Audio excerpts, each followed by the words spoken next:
এই যে তাহেরি সাহেব নিচে নতুন নতুন জিকির বানিয়েছেন আপনি। কত আলেম নাম দেখলাম, 7-8 জন আলেমের। বলেন তো ইয়ালি বাবা, শাহ আলী বাবা কোন জিকির আছে? কোথায় পেয়েছেন আপনি? আল্লাহর সাথে অন্য কাউকে জুড়ে দেওয়াও যাবে না। আল্লাহর নামের সাথে অন্য কাউকে যারা যোগ করে ডাকেন, এরপরে আয়াতে আছে ইউদাফ লাহুল আযাব, তার শাস্তি হবে কয়টা? 2টা। বলেন বলেন। সুতরাং উনি যদি বুঝে করুক আর না বুঝে করুক, জাহান্নামে যায় যাক। আমরা আর কোনোদিন আল্লাহর সাথে অন্য কারো নাম ডাকবো? এটা রেকর্ড হচ্ছে, এই জন্য আরো বেশি করে বলছি। আল্লাহর সাথে কারো নাম আমরা ডবল করে আর ডাকবো না। ডাকলে আমার শাস্তি কয়টা? আরো জোরে বলেন। এটা মানবেন তো ইনশাআল্লাহ? হ্যাঁ, মানবেন না? ও জাহান্নামে যায় যাক, ওখানে আল্লাহ বাবা, ফাতে বাবা, শাহ আলী বাবা নিয়ে যাক, কিন্তু আমি ওর সাথে নেই, কারণ আমাকে নিষেধ করেছে কে? আল্লাহ। আল্লাযীনা লা ইয়াদউনা মা'আল্লাহি ইলাহান আখার। কত মানুষকে দেখি রাসূলুল্লাহর নামে জিকির করে, এটাও হারাম। রাসূলুল্লাহর নামে দরুদ পড়বেন আর জিকির করবেন শুধুমাত্র একমাত্র কেবলমাত্র কার নামে? আল্লাহ বাদে কারো নামে জিকির করা জায়েজ নেই। জেলখানায় একজনকে পেয়েছিলাম, ওই যে সোহেল চৌধুরী হত্যা মামলার আসামি মামুন।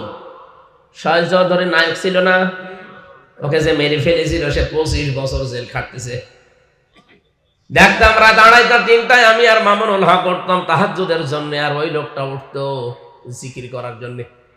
শরীর তো সেরকম 25 বছর বসে বসে খেয়ে একেবারে হাতির মতো হয়েছে।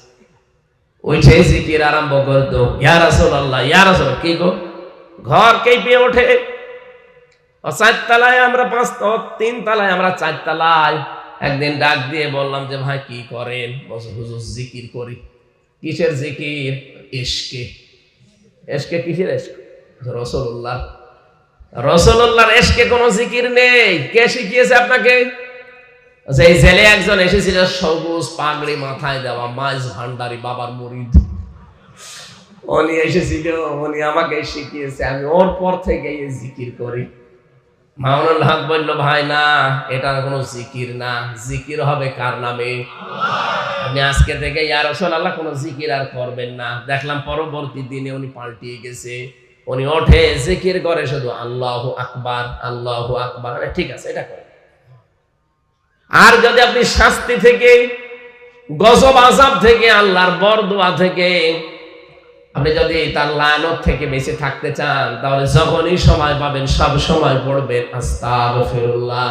পাক থাকেন আর না পাক থাকেন, আমি সহ যারা এখানে এসেছি প্রতিটি মানুষ, এই নারী পুরুষ সবাই এই শব্দটা মুখে রাখবেন।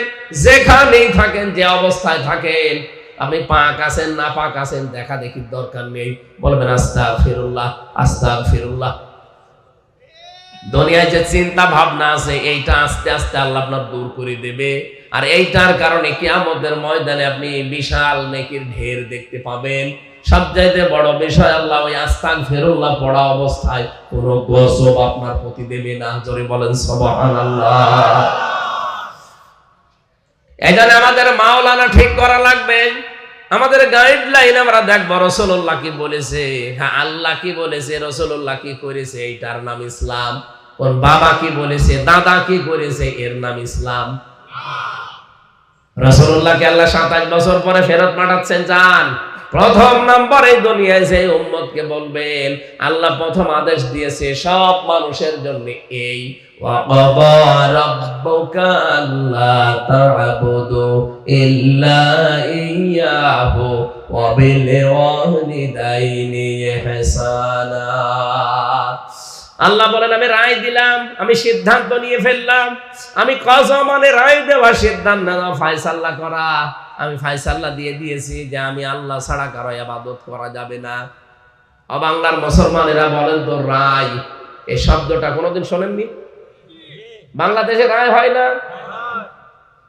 আমাদের এই মুন্সিগঞ্জ জেলা, আপনাদের এখানে 2 প্রকার রায় আছে, একটা ম্যাজিস্ট্রেট কোর্টে আর একটা জজ কোর্টে।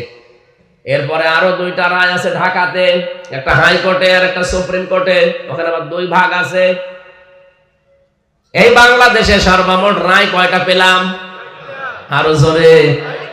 প্রতিটি রায় যদি পাওয়ার পরে বলেন যে আমি ন্যায় বিচার পাইনি, আমি আরো উপরে যাব, তাহলে ম্যাজিস্ট্রেট কোর্ট থেকে জজ কোর্ট, এখান থেকে হাইকোর্ট, এখান থেকে সুপ্রিম কোর্ট। সুপ্রিম কোর্টের প্রধান বিচারপতি যিনি এখন আছেন, উনি যদি একবার কোনো বিষয়ে রায় দিয়ে দেয়, আপনি না এদেশের 18 কোটি মানুষ এটা মেনে নিতে বাধ্য। যদি বলে আমি মানি না, তাহলে ফাঁকা জায়গায় আপনাকে থাকতে দেবে না, হয় জেলখানা অথবা দেশ থেকে তাড়িয়ে দেবে। কথা বলে না কেন? প্রধান বিচারপতির উপরে যেহেতু কোনো বিচারপতি দেশে নেই, তার রায় আপনাকে মেনে নেওয়াই লাগবে, মাস্ট বি। প্রধান বিচারপতির উপরে আরেকজন বিচারপতি নেই, কে? তামাম দুনিয়ায় যত বিচারপতি সবার উপরে কে? আলাইসাল্লাহু বিআহকামিল হাকিমিন। আল্লাহ বলেন আমি কি সবার উপরে বড় বিচারপতি না?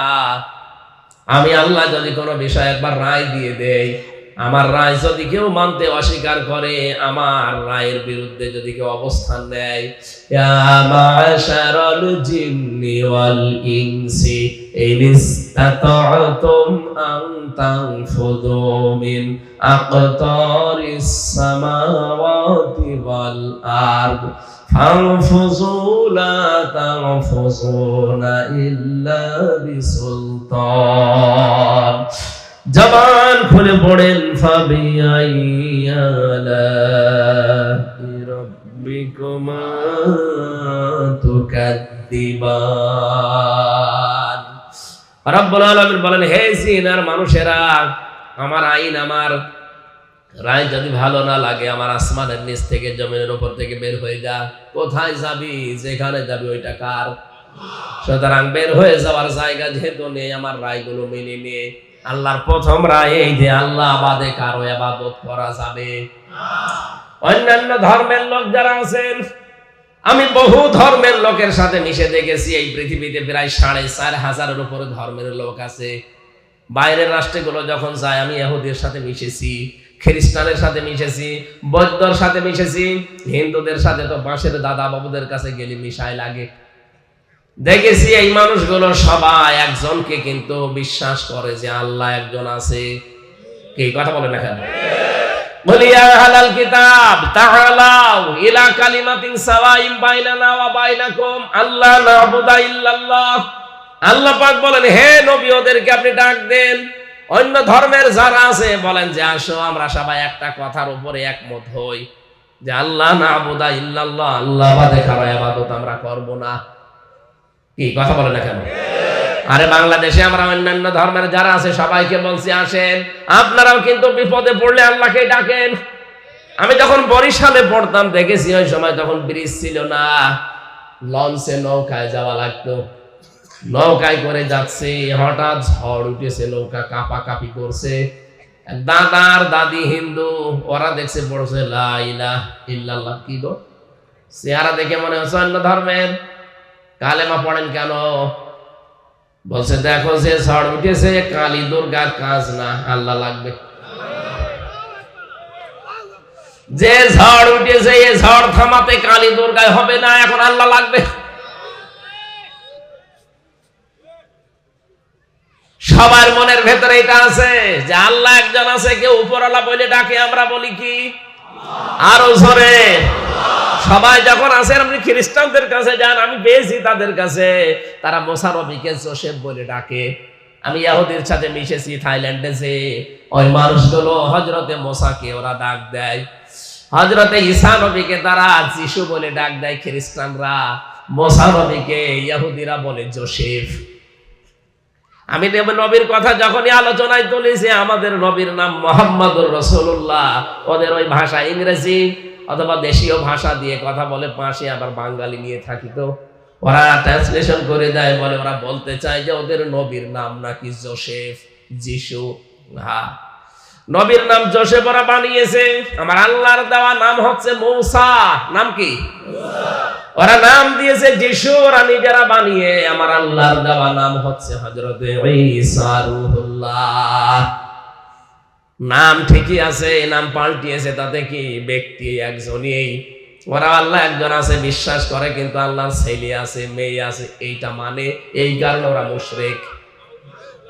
ইহুদিরা 3 খোদায় বিশ্বাস করে, হযরত ঈসা আল্লাহর ছেলে, মরিয়ম আল্লাহর বউ, আর আল্লাহ একজন আলাদা আছে। ইহুদিরা বলে উযাইর আলাইহিস সালাম আল্লাহর সন্তান, এজন্য ওরা মুশরিক হয়ে গেছে। আমরা আল্লাহর সাথে কাউকে শরীক করি না, এই জন্য আমরা মুমিন। এখন আমরাও যদি আল্লাহর সাথে অন্য কাউকে শরীক করি, তা আমরা ইহুদি খ্রিস্টানদের মতোই মুশরিক। এই কথা বলেন না কেন? এই জন্য আল্লাহ তা'বুদু ইল্লা ইয়া, আল্লাহ বলেন আমি ছাড়া কারো ইবাদত করা যাবে না। বলেন তো, দুর্গা পূজা করা যা, মাছ পূজা করা যা, এই গাছ পূজা করা যা, মানুষের আইন তৈরি করা, এই দুনিয়ায় প্রতিষ্ঠা করা একই। কারণ আল্লাহ বাদে কারো আইন মানা জায়েজ। এই যে এখানে যে শব্দটা পেলেন, আল্লাহ বাদে কারো ইবাদত করা জায়েজ নেই। কিন্তু ওয়াবিল ওয়ালিদাইনি ইহসানা, মা বাবা যাদের আছে তাদের সাথে ভালো ব্যবহার করা লাগবে। আমি এবার আলেমদেরকে বলছি, আল্লাহর আইন মানা কি? জবান করেন না কেন? মা বাবার আইন মানা না, না মাঝখানে ওয়া নেই। আল্লাহর আইন মানা ফরজ, মা বাবার আইন মানা ফরজ না, মা বাবার সেবা করা ফরজ। তাহলে আয়াত থেকে প্রমাণ হয় আইন শুধুমাত্র মানা লাগবে কার? আল্লাহ। লাহুল খালকু ওয়াল আমর, বানিয়েছেন যিনি, হুকুম চলবে তার। ইনিল হুকমু ইল্লা লিল্লাহ, আইন দেওয়ার মালিক কে? আল্লাহ। এজন্য আল্লাহর আইনের বাইরে যারা অন্য কারো আইনে দেশে প্রতিষ্ঠা করতে চান, আপনি বিশ্বাস করতে পারেন আপনি ইহুদি খ্রিস্টানদের মতোই মুশরিক।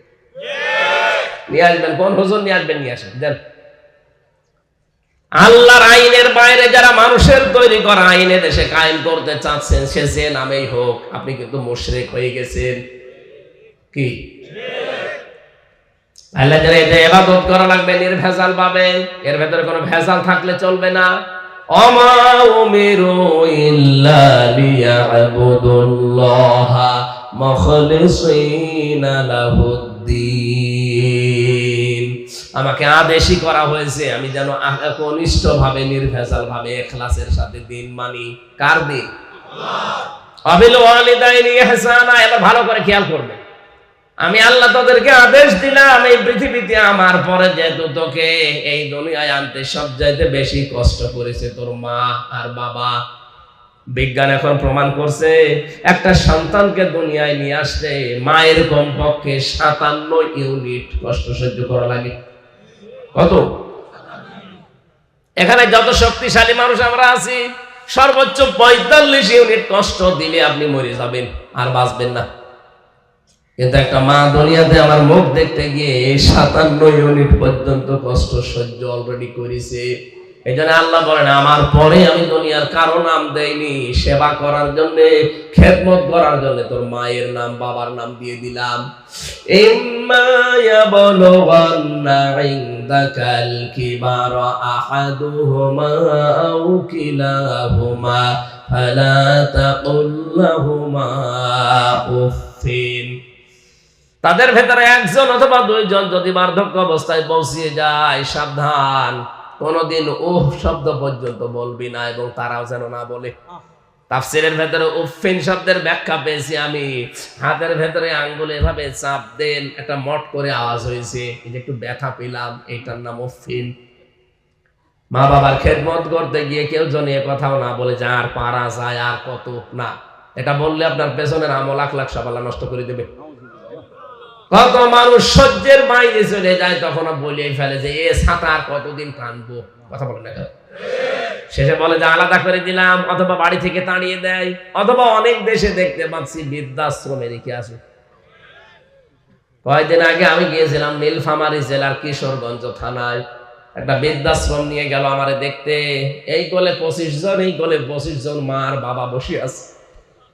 চোখের দিকে তাকিয়ে আমি দেখতে পেয়েছি প্রত্যেকের চোখের কোনায় পানি ছলছল করছে। মুরব্বী মানুষ সবগুলো যেন তাদের ছেলে আর মেয়ের নামে বরদোয়া দিচ্ছে। আরে ভাই, তাদেরও তো আমার মতো ছেলে আছে। আমি দুইজনের সাথে কথাও বললাম যে কি করেন, কি ছেলে মেয়ে কয়টা। একজন বলছে আমার ছেলে ডিসি, আর একজন বলছে আমার ছেলে আমেরিকায় থাকে। ওই দুইজনই দোষ দিল তার বৌমার উপরে। বলছে আমার বৌমার কারণে আমার ছেলে আমাকে আজ রেখে গেছে এখানে, মাসে মাসে এমনি টাকা পাঠিয়ে দেয়, অথচ আমারও তো শখ হয় নাতি আর নাতনি নিয়ে একটু সময় কাটায়, বৌমা নিয়ে ছেলে নিয়ে একটু সময় কাটাই। আজকে এই চার দেওয়ালের মাঝে এখান থেকে বেরও হতে দেয় না, এই জায়গায় পড়ে আছি আজ কয়েক বছর, টেনশনেই তো মরে যাব। বাবা তুমি তো ওয়াজ করো, বাইরে যদি কথা বলো তো আমাদের কথা একটু বলবা। বলেন তো কত আকাঙ্ক্ষা কত আফসোস নিয়ে কথাগুলো বলছিল।